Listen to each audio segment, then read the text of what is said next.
मैं अयोध्या नगर बोल रहा हूं।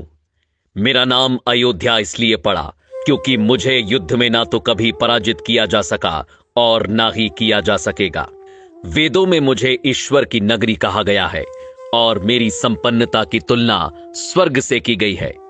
आदिकाल से मैं पवित्र सरयू नदी के तट पर 12 योजन लंबाई और 3 योजन चौड़ाई में बसा था।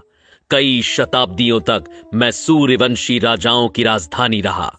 मेरा इतिहास हिंदू धर्म के सबसे पुराने इतिहासों में से एक है। मेरी उत्पत्ति ब्रह्मा जी के मानस पुत्र मनु से संबंधित है। मैं और मेरा सूर्यवंश मनु के पुत्र इक्ष्वाकु से प्रारंभ हुआ था। वेदों और पुराणों में मुझे अयोध्या के नाम के साथ और भी कई प्राचीन नामों से पुकारा गया है, जैसे साकेत, कौशलपुर, अवध, श्रावस्ती और अयोध्या। मेरा नाम अयोध्या यूं ही नहीं पड़ा, बल्कि इसके पीछे बहुत बड़ा धार्मिक महत्व है। स्कंद पुराण के अनुसार आ अक्षर ब्रह्मा है, या अक्षर विष्णु है तथा धा अक्षर शिव का स्वरूप है। यदि आप वेद व्यास के हाथों लिखित अथर्ववेद के पन्नों को पलटेंगे तो भारत की सबसे प्राचीन सप्तपुरियों में प्रथम स्थान पर आपको मेरा ही नाम दिखाई देगा। रामायण काल से मैं कौशल जनपद की राजधानी हुआ करता था, इसलिए मेरे आराध्य प्रभु श्री राम को कौशलपुर राजा के नाम से भी जाना गया। मैं अयोध्या बोल रहा हूं। कितने ही देवता, दानव, मनुष्य और शासक आकर चले गए, सदियां बीत गईं और फिर युग बीत गए, लेकिन मैं यहीं सरयू के तट पर अडिग रूप से खड़ा सब कुछ देखता रहा। मैं वो महासौभाग्यशाली नगर हूं जिसकी गोद में खेलकर रघुनंदन श्री राम बड़े हुए। वो जन्मभूमि जहां मेरे आराध्य रामलला ने पहली किलकारी की, वो दशरथ महल जहां मेरे प्रभु का बचपन बीता, वो वन मार्ग जहां से गुजरकर रामचंद्र जी गुरु वशिष्ठ के साथ गुरुकुल गए, वो अवधपुरी जहां से श्री राम की भव्य बारात निकली थी, वो कनक महल जो महारानी कैकई ने सीता जी को मुंह दिखाई पर भेंट किया था, वो सरयू का किनारा जहां श्री राम और मां सीता ने पहली होली खेली, वो हनुमानगढ़ी जहां हनुमान जी ने कई वर्षों तक रहकर अयोध्या की रक्षा की, वो राम की पैड़ी जहां खड़े होकर राम लक्ष्मण ने संसार के सारे तीर्थ स्थानों के एक साथ दर्शन किए, वो सहस्त्रधारा घाट जहां लक्ष्मण जी ने अपनी देह त्यागी और शेषनाग के रूप में दिखाई दिए, वो गुप्तार घाट जहां स्वयं मेरे प्रभु श्री राम जल समाधि लेकर बैकुंठ को लौट गए। मुझसे विदा लेते वक्त उन्होंने मुझे अमर और अजय रहने का वरदान दिया था। मेरी आंखों में बिछो के अश्रु भर आए थे। मैं अयोध्या बोल रहा हूं। यह सभी कुछ अपनी इन्हीं आंखों से देखा है मैंने। मेरे प्रभु जब 14 वर्षों के वनवास पर चले गए, तब मेरे नगर का बच्चा बच्चा रोया था। महाराज दशरथ को मैंने पुत्र वियोग में तड़प तड़प कर अपने प्राण छोड़ते हुए देखा। मैं वहीं उनके पास ही खड़ा था। सभी रोए, लेकिन मैं फिर भी कमजोर नहीं पड़ा। मुझे विश्वास था कि मेरे कोने कोने को अपनी आभा से प्रकाशित करने वाले प्रभु श्री राम एक दिन लौट कर आएंगे।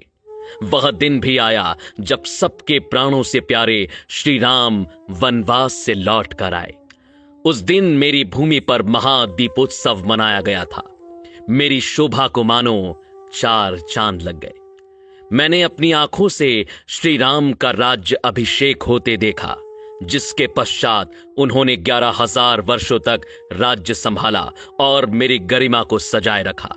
श्री राम के शासन के वो 11,000 वर्ष जो आप सभी ने केवल पुराणों के पृष्ठों में पढ़े होंगे, मैं उसके एक एक पल का साक्षी हूं। मैं अयोध्या बोल रहा हूं। लेकिन मेरे प्रभु के बैकुंठ लौट जाने के बाद मैंने जो अथाह संघर्ष किया, उसकी आप कल्पना भी नहीं कर सकते। श्री राम के जाते ही संपूर्ण अयोध्या पर बसने वाले मंदिर, राजमहल, घर द्वार, सभी कुछ को मैंने सरयू में समाहित होते देखा। वह दृश्य मैं आज भी नहीं भूल सकता, जब मात्र मेरी भूमि ही शेष रह गई थी। अनेकों वर्षों तक यह भूमि यूं ही रिक्त पड़ी रही और मैं प्रतीक्षा करता रहा इसे पुनः सुसज्जित करने वाले की। अनेकों वर्षों बाद यह प्रतीक्षा खत्म हुई और भगवान राम के पुत्र महाराज कुश ने अपनी युवावस्था में सर्वप्रथम अपने पिता श्री राम की पुण्य जन्मभूमि पर मंदिर का निर्माण करवाया। सूर्यवंश की अगली 44 पीढ़ियों तक यह अस्तित्व में रहा।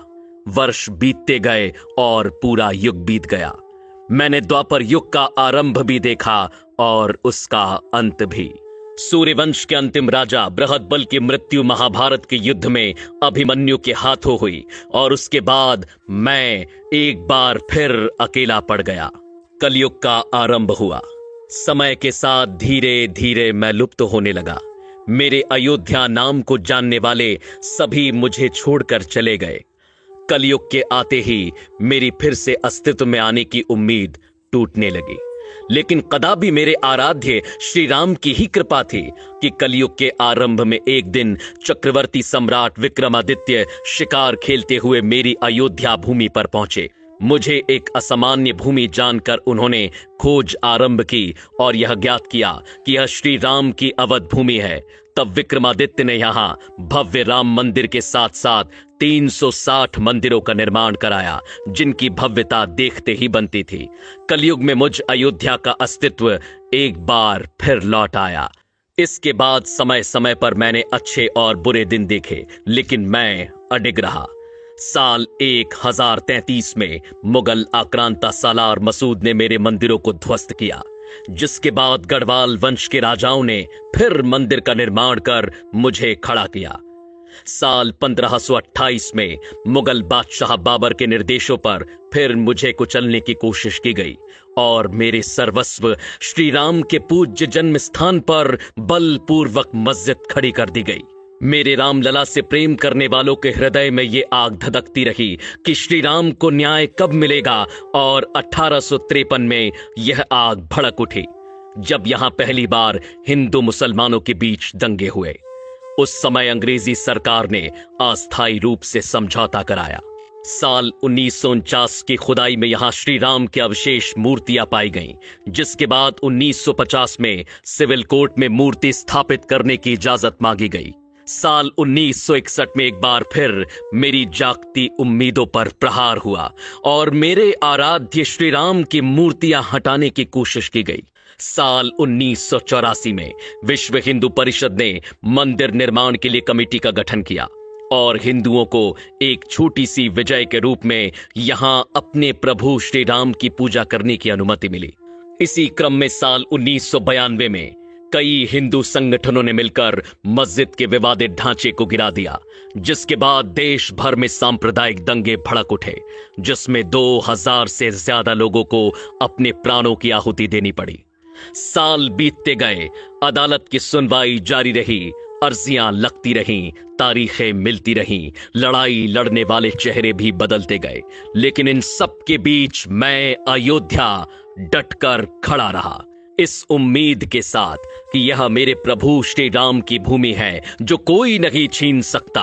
आखिरकार बहुत लंबी प्रतीक्षा के बाद साल 2019 में इस लड़ाई में पहली विजय मिली, जिससे मेरा रोम रोम खिल उठा, जब सुप्रीम कोर्ट ने मेरे प्रभु श्री राम के पक्ष में फैसला सुनाया और 2.77 एकड़ भूमि के हिस्से को मेरे रामलला के लिए लौटाया। साल 2020 में श्री राम मंदिर का भव्य भूमि पूजन कार्यक्रम आयोजित किया गया, जो मेरी दूसरी विजय के रूप में मुझे प्राप्त हुआ, और मेरी तीसरी और अंतिम विजय आज सभी के सामने है, जब साल 2024 में एक अद्वितीय और भव्य मंदिर निर्माण के बाद स्थायी रूप से मेरे सर्वस्व श्री राम की प्राण प्रतिष्ठा होने जा रही है, जिसकी एक झलक देखने के लिए हर कोई लालायित है। मैं अयोध्या बोल रहा हूं। आज मैं ऐसा महसूस कर रहा हूं मानो मेरी युगों युगों की तपस्या सिद्ध होने जा रही है। मैं नहीं जानता कि आप में से किसे ये सारी बातें सत्य लगती हैं और किसे केवल एक कल्पना, लेकिन मैं वो अयोध्या हूं जिसने अपनी आंखों से इन सभी दृश्यों को देखा है। युगों युगों से इस कठिन समय को मैंने जिया है, और मुझसे बेहतर भला ये कौन जानता है कि लोग आते जाते रहेंगे, युग बदलते रहेंगे, लेकिन मेरे आराध्य श्री राम हर युग में है, हर काल में है, हर घड़ी में है, दृश्य और अदृश्य दोनों रूप से सदैव यहां उपस्थित रहेंगे। और मेरे उस मंगल भवन के दरबार में देर हो सकती है, लेकिन अंधेर नहीं। जय जय श्री राम। अगर आपको यह वीडियो पसंद आया तो इसे शेयर करना ना भूलें।